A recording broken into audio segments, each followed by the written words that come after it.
interested, I have these two books about the Maltese language. They can be bought or from Amazon or I can send them via email as an ebook. In the description you will find, I will leave a link from where you can get them. Thank you.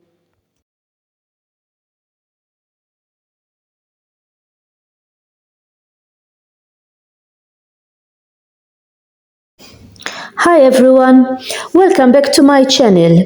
Today I'm going to show you something really special, the beauty of Maltese dialects.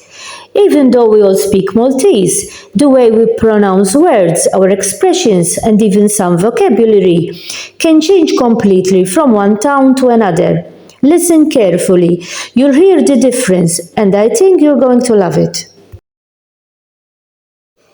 Hello u merħba f'Malta, il-gżira ċkejkna tagħna fin-nofs tal-Mediterran.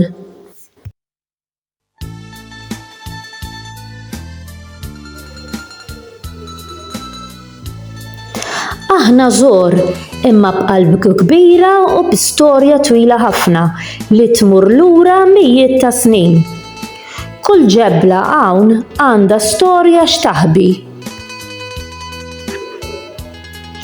Tmur fejn tmur, dejjem issib xi ħoġa li tgħidlek xi ħoġa mill-passat tagħna.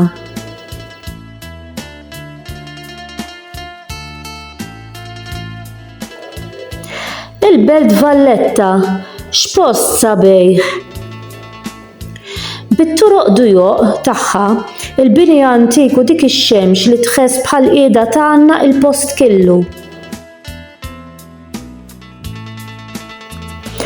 U jekk trid ftit iktar kwiet, mur Għawdex, hemm issarraħ moħħok.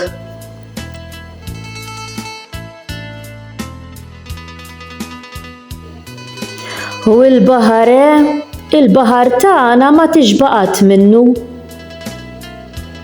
Ilma ċur daqs il-kristall u xemx kwożi kuljum.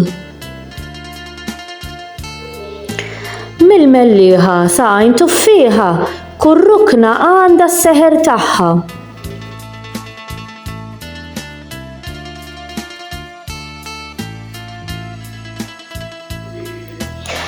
Meta tinżel ix-xemx, tara s-sema tixel bl-oranġ u r-roża u tħess dik ir-riħa tal-melħ flurja.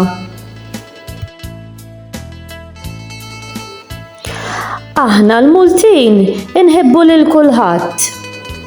Nistidnuk id-dur, natuk x'tiekel u nibqgħu nitkellmu sakemm naqsmu killex, il-ħobs, l-istejjer u d-daħk. U l-ikel tagħna pastizzi, fenek, ftira, ikel sempliċi imma magħmul mill-qalb. Fis-sajf l-irħula jixelu bil-festi. Dawl u leb tan-nur.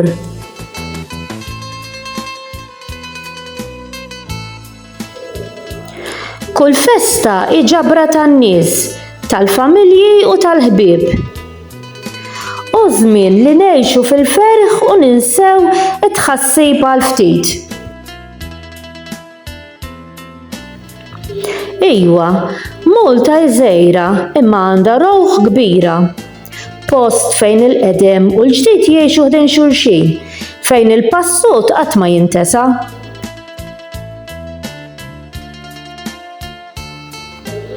U tuf x'inhu sabiħ? Meta tiġi darba hawn, tħess bħal dunnu qisek parti minnha.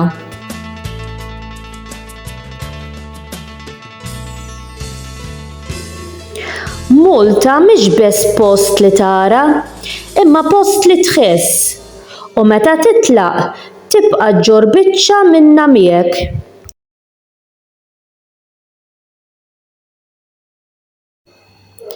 Thank you for joining me on this little journey through Malta and my local dialect. I hope you enjoyed hearing the difference between standard Maltese and the way we speak in daily life here. Malta may be a small island, but its language, culture, and people are full of character and warmth. I invite you to explore, listen, and maybe even try speaking a few words of Maltese yourself. Until next time, carry a piece of Malta in your heart.